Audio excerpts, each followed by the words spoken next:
was in Glen Park, I believe. I went down and enlisted, and you know, they ask you, what do you want to go in? What do you want to do? And my brother had been in the Airborne, so I just said the same thing.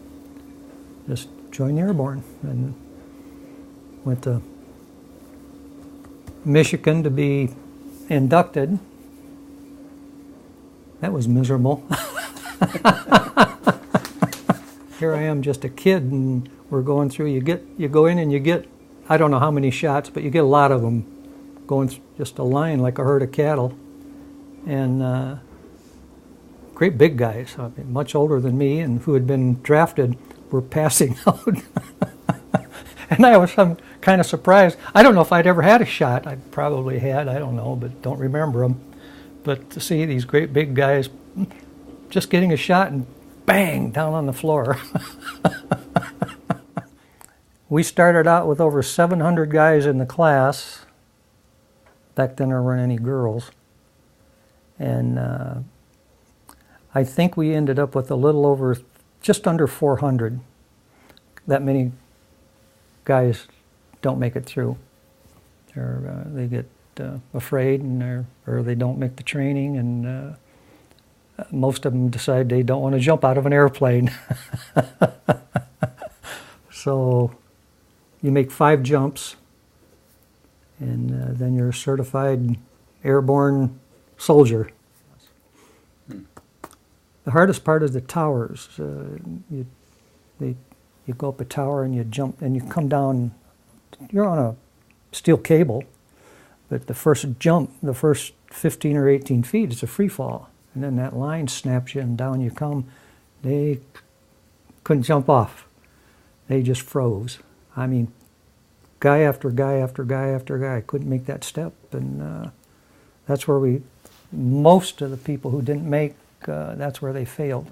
In fact, when I left here from Chicago to L.A., to Fort Ord, that's the first time I ever landed in an airplane. I'd always, first time I ever flew, I jumped out, and the next 4 times.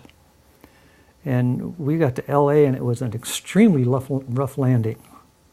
And I said, wait a minute, if this is what happens on these things, I'm going to jump out. We actually lost more people just before we went over there in Japan. We took our last jump, maybe 2 months before we went to Korea, and we jumped on a peninsula. We went up, I don't know how many plane loads there were, but the wind was too high. So we're circling this whole thing. And the plane's like this. And everybody up here is puking on the guys down here. Excuse my language like that, but it's the truth. And finally, General Westmoreland said jump, because there's a maximum limit for wind speed that you're not supposed to jump. Well, he gave the order to jump, because we're all up there, and we'd been up there for a long time. And we jumped, and memory leaves me at this point, but we lost either 7 or 10 men. Some drowned, a couple of chute didn't open, and as my memory serves me, 2 of them hit these concrete things, and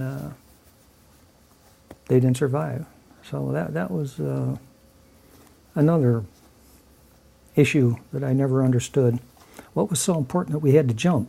We weren't in Korea, was practice, and lost all these guys. One was a really, really good friend, darn it. We did see a lot of carnage, really is a good word, I think.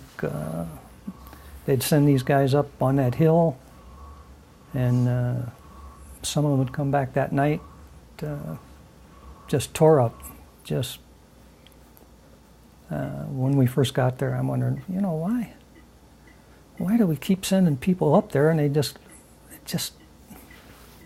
again, I'm young and I'm dumb and don't know what the hell's going on about why we do these things, but night after night after night, just And that's why there were, what, I don't know, thousands killed and more than that injured. It was a mess. When I come back to Japan, I was the company clerk. And I'm in the office doing whatever clerks do.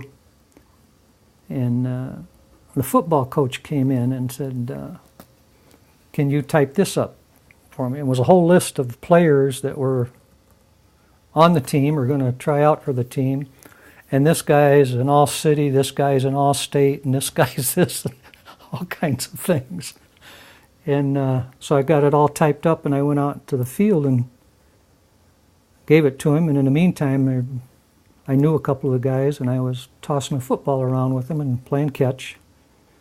And he come up to me and asked me if I'd ever played football, and yes, I had. It worked. And he said, why don't you try out for the team? I said, I just typed up a list for you. These guys are all state, they're all this, they're all everything, and I don't think I'd have much luck trying out for your team. He says, no, what positions did you play? And I said, quarterback. He said, well, try out. And I end up, in fact, I got a commendation here. I'd forgotten all about this. Some general or whatever sent me a commendation for playing football. I don't need to show it to you. So we ended up being the co-champions in the Japanese football league. We played the Army, we played the Marines, the Air Force, and we ended up being the co-champions. And then after that football experience was over, the same coach for the football team played basketball. He played at Army a little bit. That's where he graduated from. And I asked him if I could try out for the basketball team, and he said, yeah. Ended up playing basketball for the whole season. And all of this time you're on special duty, and all you do is go to practice and play. It was really, really a neat service. So got through with the basketball season and tried out for the track team and made that. And after track, I played baseball. So for over a year, I did nothing but sports. And finally, it was time to come home. I said, oh, nuts. That's how I made corporal in Korea. Because of this engineering thing, I think. Our squad commandant, squad leader was a Finnish carpenter. I mean, this guy could make things you've never seen in your life. And one day they said, Hollingsworth, you're the company carpenter. What? We want you to make a table. So this guy's name was Glenn. He was from Cleveland. And he said, well, I'll tell you what to do, but you have to do it because they don't want me to do it. I said, okay. So he told me what to do. I ended up making this table. I'd never made anything in my life. No electric saws, no anything, all by hand. And it really turned out nice. 2 days later, they called me in and they said, Mr. Hollingsworth, that was a nice job on that table. We're going to make you a corporal. I was the only one in the whole deal that made corporal.